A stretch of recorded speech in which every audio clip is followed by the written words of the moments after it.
DC is at a turning point. James Gunn pitches secret movie. Dwayne Johnson flexes his Superman power, and he will never be Dwayne Johnson. He will always be The Rock to me. Same. So basically, what we know for sure is that Man of Steel 2 is in development. They are pitching the idea of Christopher McQuarrie being the writer because he has worked with Henry Cavill before on the Mission Impossible franchise. He was in Mission Impossible Fallout. He was also part of they wanted to do a Superman movie in 2018. That they wanted him, like Henry Cavill, Christopher McQuarrie, to write it and have it be based around Green Lantern. But that obviously fell through. They ended up working on Mission Impossible.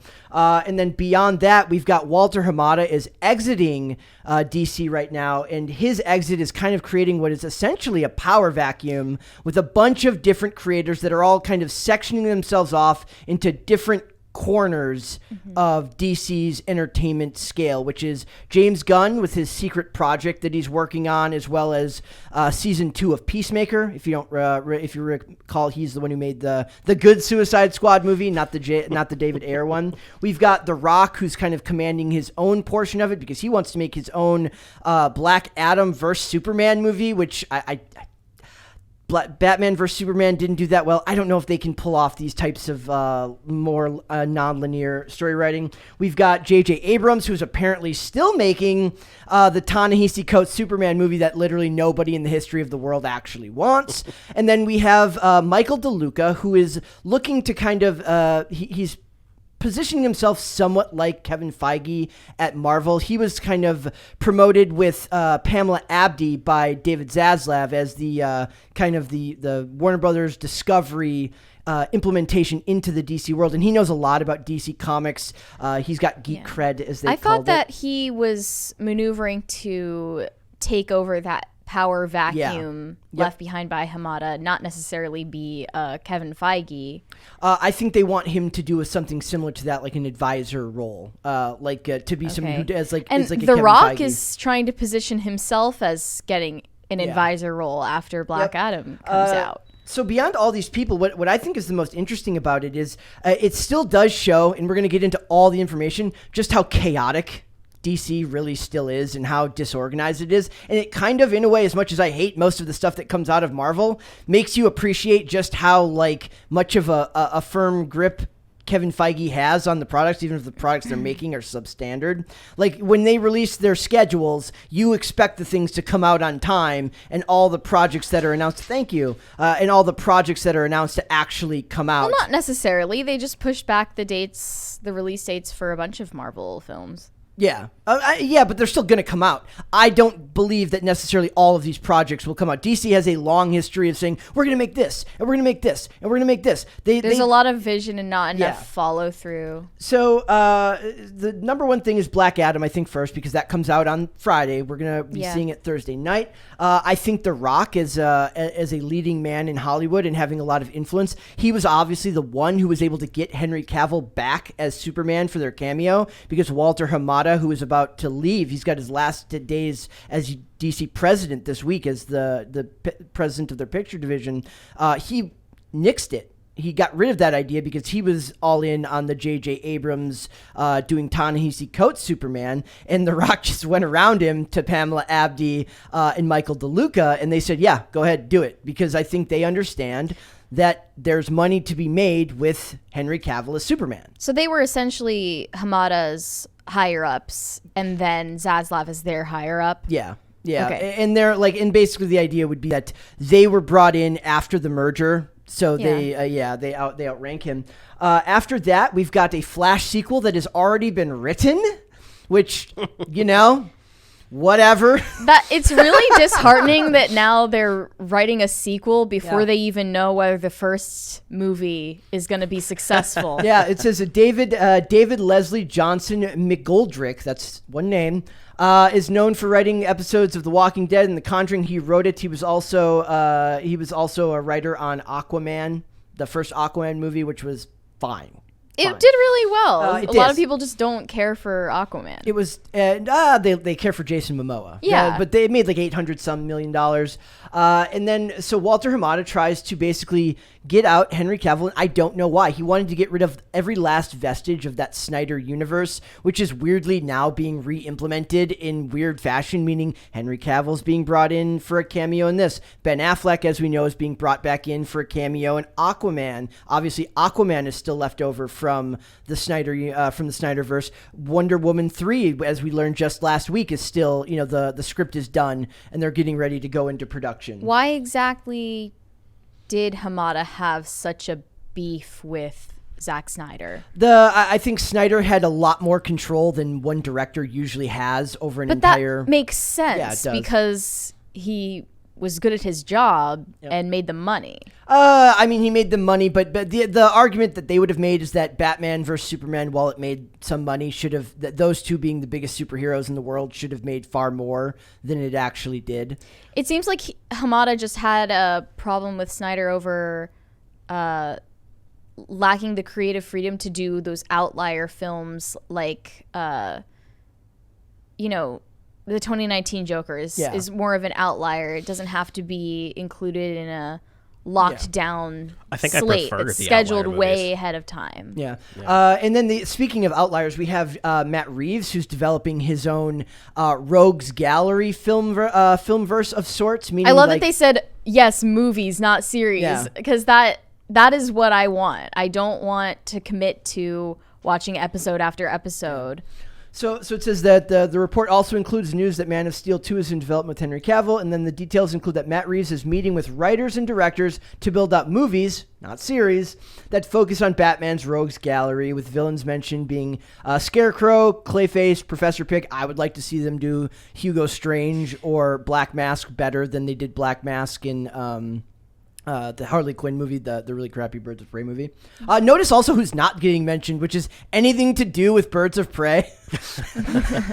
They're just like, we can't pretend. The Rock had an interview where, I think with Variety, where he said that he understands that you're going to get the most profitable films out of the big names, Superman, Batman, The Flash, Wonder Woman, etc. But he wants more focus on other peripheral characters in the DCEU. But that's a little bit, it can be done right, but it's a little bit hypocritical because we've complained here about how in the MCU they keep cropping up these new obscure characters that nobody has ever heard of. I would argue that for villains, I would rather see villain TV shows than movies. Absolutely. Why? I think if the characters are more complex and they have to use more complex storytelling to make you side with them at least a little bit. The Joker is the outlier. I think that's the exception, not the rule for something like this. I would if they're going to do a Penguin series, if they're going to do a Riddler series, all these things, I don't think they're doing a Riddler series, but I think that if you're going to have a more complex character that has more gray to their character development, you need more time to flesh that out and save the movies for the big blockbuster kind of easy to understand films that everyone can be on board with. Everyone can be on board with Henry Cavill as Superman. By the way, if we get Man of Steel 2, then I don't think Henry Cavill should be a James Bond. He's too old for it anyway. They're talking about him being James Bond? Yeah, he's one of the names that's been floated. Is he British? I don't think... Yes, he is. Oh, wow. He's also... I find it weird that he's British playing Superman anyway. Yeah. No, that's fine. It's fine. I mean, it's fine, but it's just an interesting choice. Yes. Just like you keeping your roots unbleached. If we get 20 Crisis Brothers. But the thing is with that, though, is he loves playing that character. And what they need to do right now is focus on actually getting people excited again about their properties. Yeah, and I don't know if Black Adam is going to accomplish that. And I also didn't see anything mentioned about the Shazam sequel, which got pushed back. And Shazam was originally supposed to feature a cameo from Black Adam, and they didn't end up using that because The Rock seems very, very territorial about what he's going to be involved in. But he seems very passionate about doing source material that actually makes sense. We get down here farther, and they get into a lot of basically what is going on with James Gunn. It says it isn't clear what hero or teams Gunn is targeting, and the writer-director would focus on a second season of Peacemaker first. The studio eyes are very much on Superman under Warner Brothers CEO David Zaslav and Warner Brothers Pictures head Michael DeLuca and Pam Abdi have an intense desire for Cavill to reprise his role. It only makes sense. He's like the most likable dude in the entire world. He is. Well, I thought that was Chris Pratt. They're both the most likable dude. I wonder if Henry Cavill will someday be like Proto in trouble for dating Gina Carano back in the day. Really? Yeah. Why? Yeah, Henry Cavill, he was the guy that said he was doing that men go their own way thing, wasn't he? No way. I'm pretty sure he was. Like, he basically said, like, he wasn't interested in dating something yeah. to that effect. Yes, yeah. Well, he finds it to be extremely risky in the post Me Too world. Okay, so Henry Cavill didn't outright say like I'm a MGTOW No, Okay, so MRA. it was the online trolls that were like, he's MGTOW. Oh, okay. Okay, so I knew I heard it somewhere. Man of Steel 2 is being produced by Charles Roven and is currently in search for writers. Like I said, I think Christopher McQuarrie could do that, but they're pretty wrapped up with Mission Impossible franchise, which they're filming back to back right now. And the other big question for all this is, think of all this information. So we've got theoretically, if all this happened, we've got Matt Reeves over here developing villain movies. We've got James Gunn over here making Peacemaker 2 in a secret project. We've got Matt Reeves, who's the other one? We've got Superman being made by not Abrams. Theoretically, you could have Superman, Ta-Nehisi Coates' Superman being made by Abrams. You could be having DeLuca promoting the Rock doing Black Adam versus Superman. Who the hell is going to be in charge of actually making sure none of these end up on top of each other when they're being released? There's only so many weeks in a year. Yeah. Like, when do you start production on all these to make sure that none of these end up overlapping with another? You can't run into a Marvel movie at the same time. You can't run into another one of your own movies at the same time. You need someone in charge at the helm. It's not going to be Dan Lin, who was the other producer that they kind of listed, and then he backed out of it. Who the hell do you do to find a way to do this? Because David Zaslav can't do that. He's got a whole thank you. He's got a whole company to run. I kind of like the idea of like they're gonna release these first ones, and it feels like what will happen is that whoever ends up with the most successful project will get more clout and then get more control. And unfortunately, that won't work because you need somebody who's not attached to any one project to run things. Right. You need somebody steering the ship with a clear vision. There is no clear vision here that I see. Yeah, that's what would happen if Dwayne Johnson ended up in that role, which I don't know why people are calling for him to take over DC Films. Yeah. Because he has no experience in producing films, as far as I know. Yeah. Like, he just seems like he's willing to throw ideas out there, but not follow through on them. I think the Ta-Nehisi Coates Superman film, the Black Superman Outlier film, is also like definitely gonna bomb if it actually becomes real. That was like, I don't know if they're gonna follow through on that either. Making it Clark Kent and not making it Calvin Ellis is a horrible idea. Not making it alternate universe Superman. And just the fact that they think that that's still going to work in current year. Maybe if you didn't have like a perfectly good option right there, you could like, oh, what the hell? We'll throw something at the wall and see if it sticks. You have a perfectly good Superman right there. You don't need to do your independent Superman movie. I don't care if it's an Elseworld story. I don't care if it's not connected to the larger DCEU. You don't need to do that. Like, J.J. Abrams could be doing a host of other things. That's the other thing. We didn't even mention that the Constantine movie is going through with Keanu Reeves and the original director. All of this stuff is supposedly happening, and who the hell is in charge over there to tell them what date is this going to come out? When does production need to start? There's a whole bunch of stuff that needs to get worked out before any of this information can actually be implemented. And there isn't oddly enough, The Rock might have the most like clout and ability to actually do it, but he doesn't have the time. You don't need clout to do this job, though. If we've got The Rock, clout doesn't help. If anything, it's a distraction. What I'm saying is that The Rock just went to Walter Hamada and said, I want to put Henry Cavill in my movie. He says no. He goes, all right. He just goes around him. You need somebody that can't be gone around. You need a bit like you need a Kevin Feige who is the final boss that you have to get past if you want something approved. And they don't have that vision right now. And this has been an ongoing problem with DC since 2015. I don't see anything different. It's exciting. I want to see Man of Steel 2. Henry Cavill is a fantastic Superman. It'll be interesting to see who they get to direct it with no Zack Snyder to do so.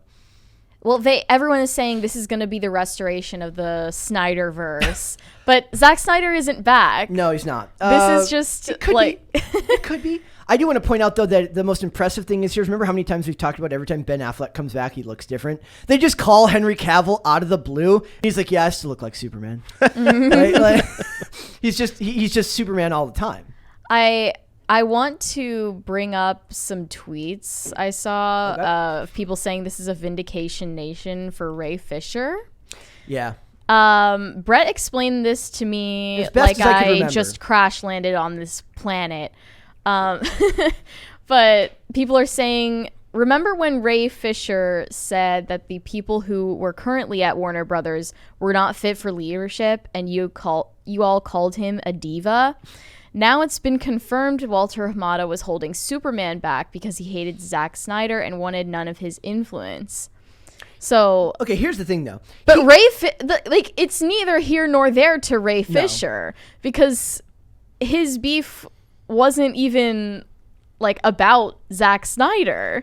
Well, his beef was that when the movie was under the production of Zack Snyder, his character was being treated well. But he wasn't like pro Zack Snyder. He was pro himself. Yeah. And I also want to point out that it's bull that he made it about race and not just the fact that Walter Hamada, like he could have very easily said Walter Hamada is a bad producer that just wants to get in the way of Zack Snyder's vision, but he didn't say that. He made it. He called Walter Hamada and Jeff Johns racist. So right now, as Walter Hamada is walking out, Ray Fisher tweeted, "Not sure why I'm trending, but this would be a good time to mention Walter Hamada still owes an apology to the participants of the Justice League investigation. Had he not attempted to cover for Jeff Johns' toxic and discriminatory behavior, we wouldn't be here right now. Accountability over entertainment." And I wonder what he's been doing since then. He is a diva. I don't care what he says. He's still a diva. You shouldn't be airing that. That stuff should be aired out in private and behind the scenes if you actually want to keep getting work. His remarks about the leadership at Warner Brothers was about himself and him, I think, justifiably wanting the screen time that he was promised. And that ended up happening in the Snyder Cut on HBO Max, where the story makes a whole lot more sense when his character actually gets fleshed out. It makes a whole lot more sense. But to me, after he said all that stuff, it just annoyed me. But like now we have Walter Hamada, his legacy, in some people's eyes, is going to be this Ta-Nehisi Coates Superman movie. I wouldn't be surprised if that whose future is still in question. But like clearly the guy isn't racist. No, he's not. And that's not the reason why he wanted to cut him out of Justice League. What's funny about that is that I see it as one of those things that will never get canceled. They'll never cancel. What'll happen is it will sit in development hell for like 50 years because they never want the headline that says Warner Brothers cancels Ta-Nehisi Coates' Black Superman movie because it'll be problematic. Yeah, it's a problematic headline. So it's just gonna sit there forever, and they're gonna be like, we're basically gonna be threatened with it every few years. Like kind of like they're doing with Rian Johnson doing Star Wars again, where every few years you have to get the threat of another Rian Johnson Star Wars movie. Oh man, if only Wesley was here to hear me say that, right? He would be pissed. Like we're gonna be like, oh, that Ta-Nehisi Coates Superman movie, that's coming, and everyone's like, please God, no, don't do it. I love this other Ray Fisher tweet where he said, "Remember that time Walter Hamada and Warner Brothers tried to destroy a black man's credibility, his own, and publicly delegitimize a very serious investigation with lies and press? But hey, Black Superman, ... That was from February last year. It's very clear that he doesn't care about race. He cares about himself. Yeah. He cares about using race as a bludgeon. The other funny thing about it is, let's be fair. He could be right. I mean, when a company like this investigates itself, we all know what ends up happening. It says, we have looked into it. We have investigated ourselves. And our we have found HR reps, who are solely responsible for protecting us from liability, investigated this and found that we did nothing wrong. Yeah, but I think they brought in an outside law firm to investigate this. But still, They know where their bread is, but like I don't buy for a second that they can't be like, whatever you find is fine, but like pay a little more stipend if you find nothing. Yeah. So we'll see. Walter Hamada did not go to the Black Adam premiere, which just seems like a really big like. People were making jokes about like if he had attended, how he would react to that post-credit scene where you get that cameo. And he's just like, or it'd be really funny, like everyone's filming it in the theater, and it's just his one person gets up out of his seat and walks out before. Throws his popcorn. I'm not watching the rest of this. I just want to talk a little bit more about Matt Reeves, because they're talking about we have the Colin Farrell Penguin series that is coming out. It goes into production at the start of next year, and they're building out writers and directors for movies. But the Batman... Is that series going to be on HBO Max? Yes, it is. And the Batman made $770 million. I liked the Batman less both times I watched it.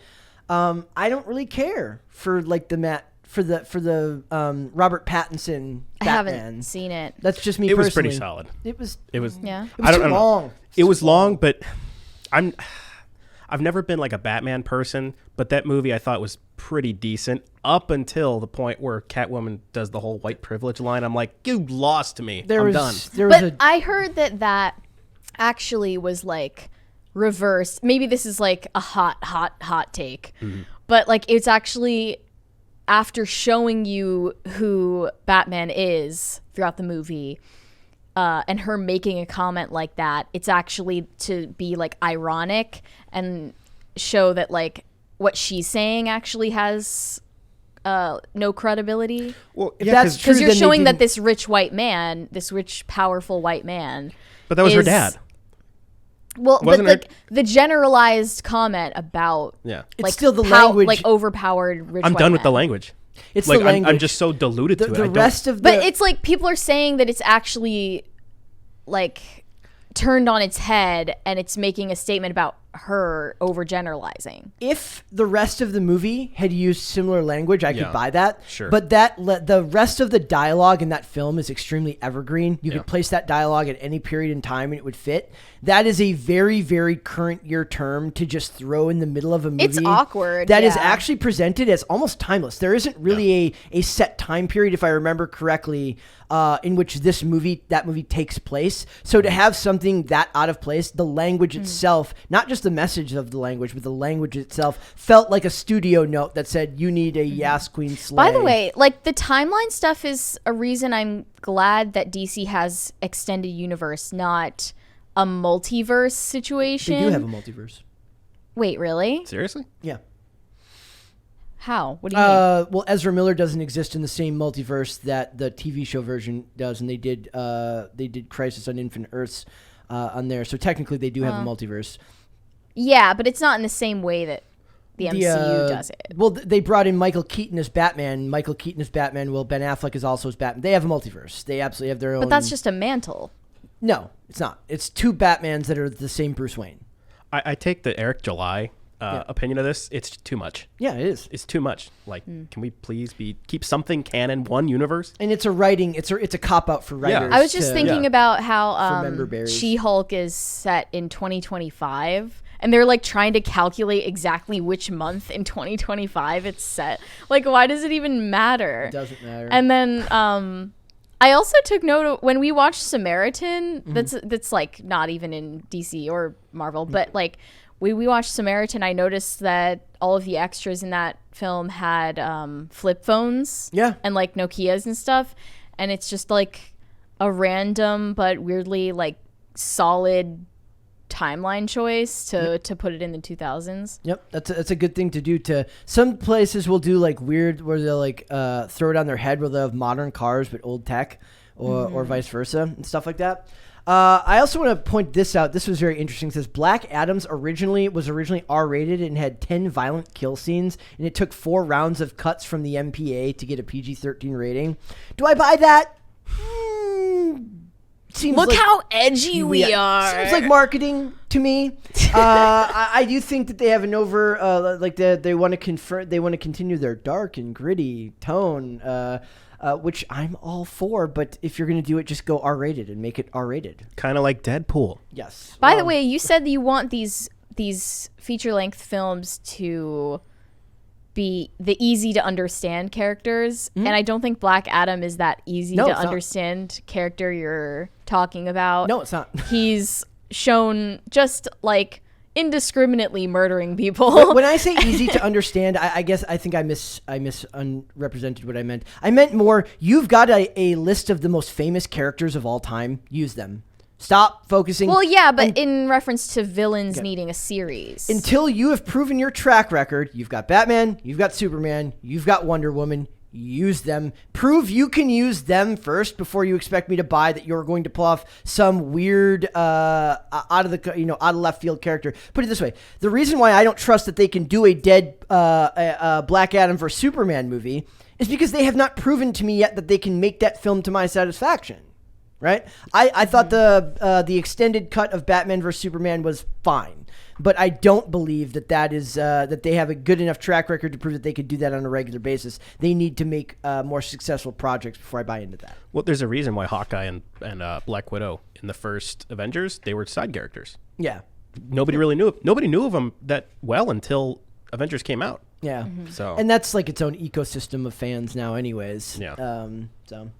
Thanks for watching this clip, guys. If you want to see full episodes or follow us on social media, links are in the description below. Bye. Bye.